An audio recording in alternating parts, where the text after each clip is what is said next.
यश चोपड़ा की साल 1981 में रिलीज हुई फिल्म सिलसिला बॉलीवुड की सबसे चर्चित फिल्मों में से एक है। इस फिल्म में अमिताभ बच्चन, जया बच्चन और रेखा की कास्टिंग ने उस समय तहलका मचा दिया था, क्योंकि इन तीनों के बीच असल जिंदगी की लव ट्रायंगल की अफवाह जोरों पर थी। यश चोपड़ा ने इस मुश्किल कास्टिंग को कैसे संभाला और कैसे इस फिल्म को बनाया, आइए जानते हैं इसकी रोचक कहानी।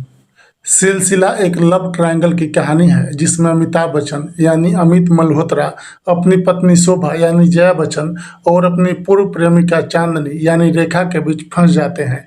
फिल्म उस समय की हिंदी सिनेमा में एक बोल्ड कदम थी, क्योंकि इसमें एक्स्ट्रा मटेरियल अफेयर के रिश्तों को दिखाया गया था, लेकिन सबसे ज्यादा चर्चा इसकी कास्टिंग को लेकर हुई थी। उस समय अमिताभ और रेखा के अफेयर की अफवाहें हर जगह थी और जया बच्चन उनके साथ शादीशुदा थी। यह चोपड़ा ने इसे सबसे बड़ा कास्टिंग तख्ता पलट कहा था, क्योंकि तीनों को एक साथ लाना आसान नहीं था। यश चोपड़ा ने बाद में कहा था, कास्टिंग गलत हो गई थी, लोग असल जिंदगी की कहानी स्क्रीन पर देखना चाहते थे, जिससे बहुत सारी उम्मीदें जुड़ गई। फिल्म ने लोगों को वह लव ट्रायंगल दिखाया जिसके बारे में वे पहले से ही बातें कर रहे थे। इसने अमिताभ, रेखा, जया के ट्रायंगल को जनता की यादों में हमेशा के लिए दर्ज कर दिया। शुरुआत में यश चोपड़ा ने फिल्म के लिए अमिताभ बच्चन के साथ परवीन बॉबी और अस्मिता पाटिल को चुना था।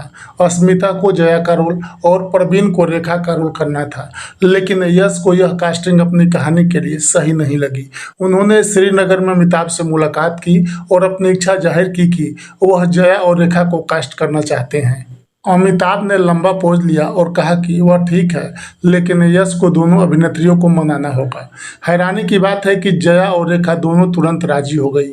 यश ने तीनों से साफ कहा कि सेट पर कोई ड्रामा नहीं होना चाहिए और तीनों ने इसका वादा किया। हालांकि परवीन बॉबी को हटाए जाने पर वह बहुत दुखी हुई थी। अभिनेता रंजीत ने बताया कि कश्मीर में शूटिंग के दौरान परवीन रो पड़ी थी, क्योंकि वह इस रोल के लिए उत्साहित थी। अस्मिता पाटिल भी नाराज थी, क्योंकि यश ने उनकी जगह जया को कास्ट करने का फैसला शशि कपूर के जरिए उन तक पहुंचाया था। बाद में यश ने अस्मिता से माफी मांगी। सिलसिला की शूटिंग नवंबर 1980 से मई 1981 तक कश्मीर, दिल्ली, मुंबई और एम्स्टर्डम में हुई। यश चोपड़ा ने इसे बहुत निजी रखा था। कोई मीडिया या दोस्त सेट पर नहीं बुलाए गए।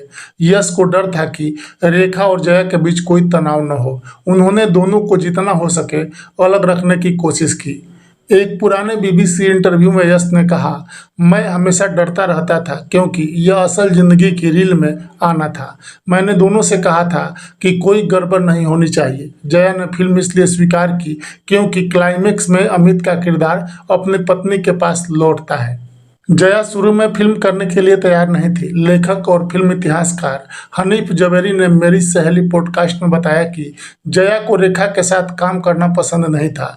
सिलसिला 14 अगस्त 1981 को रिलीज हुई थी, लेकिन बॉक्स ऑफिस पर यह फ्लॉप रही थी। यश चोपड़ा की पत्नी पामेला चोपड़ा ने कहा था, भारत में शादी को बहुत पवित्र माना जाता है।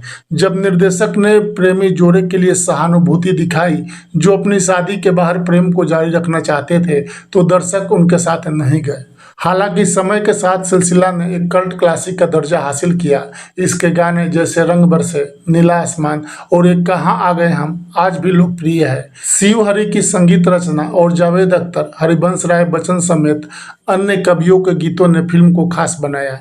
रेखा ने अपने कपड़े और गहने खुद डिजाइन किए और उनकी चांदनी की भूमिका को उनकी सबसे यादगार परफॉर्मेंस में से एक माना जाता है।